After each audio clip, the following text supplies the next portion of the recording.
Being then elevated to this vision, and having prostrated herself in the divine presence, the most holy Mary said to his Majesty, Lord and most high God, incomprehensible and highest good of my soul, since thou raisest up such a poor and worthless worm as myself, receive, O Lord, in humble thankfulness of my soul, the homage due from me to thy goodness and glory, together with that which thy courtiers render unto thee. And if any of the service which came from me, so low and earthly a creature, has displeased thee, reform that which in my works has been unsatisfactory to thee, my Lord. O goodness and wisdom incomparable and infinite, purify my heart and renew it, in order that it may be pleasing, humble, penitent, and acceptable in thy sight. If I have not borne the insignificant troubles and the death of my parents as I should, and if I have in anything erred from that which is pleasing to thee, perfect my faculties and all my works, O Most High God, as my powerful Lord, as my Father, and as the only spouse of my soul.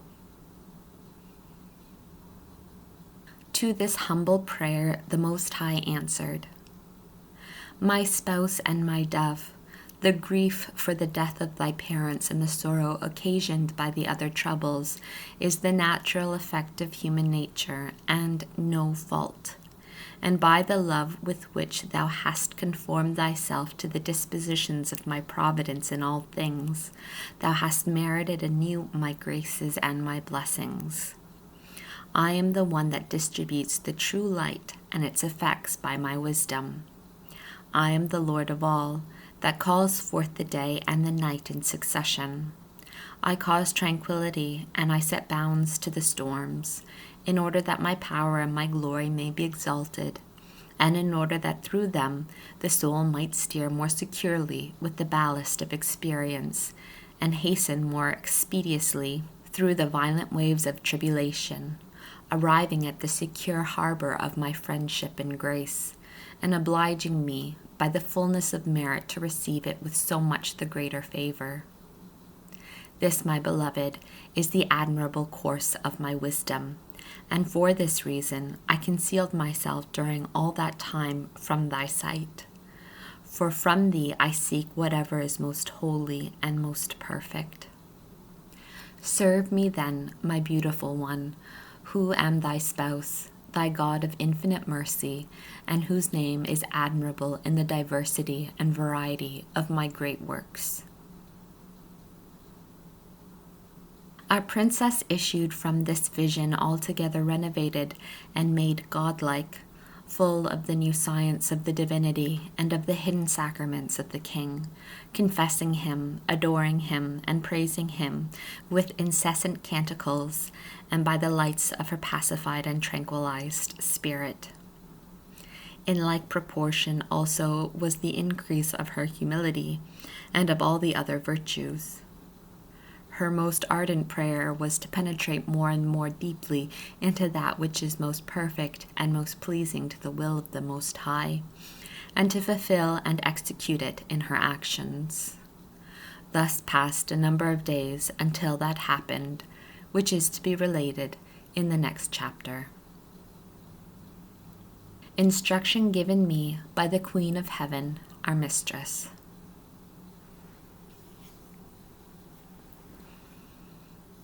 My daughter, many times I shall repeat to thee the lesson containing the greatest wisdom for souls, which consists in the knowledge of the cross, in the love of sufferings, and in putting this knowledge into practice by bearing afflictions with patience.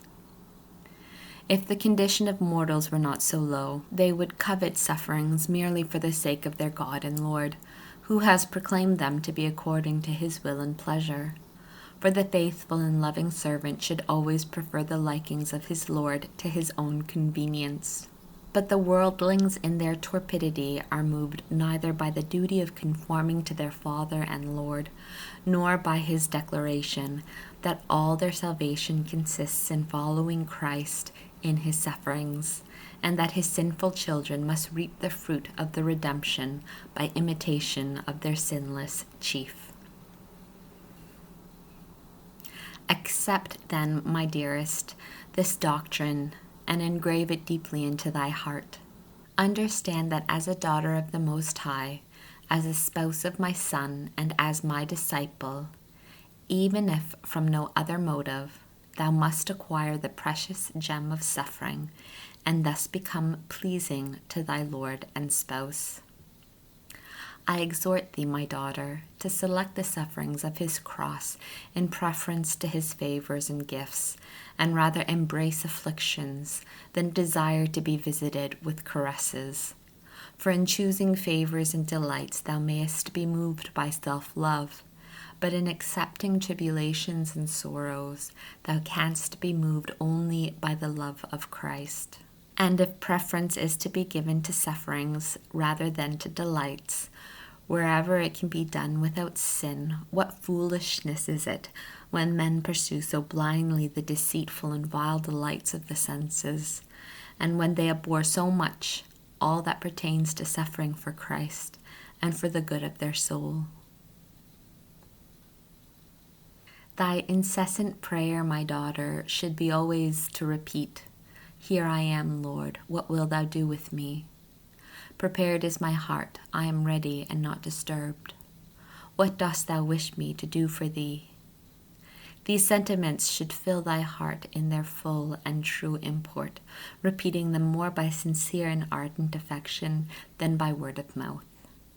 Let thy thoughts be exalted, thy intentions most upright, pure and noble, desiring to fulfill in all things the greater pleasure of the Lord, who, with measure and weight, dispenses both sufferings and the favors of his graces.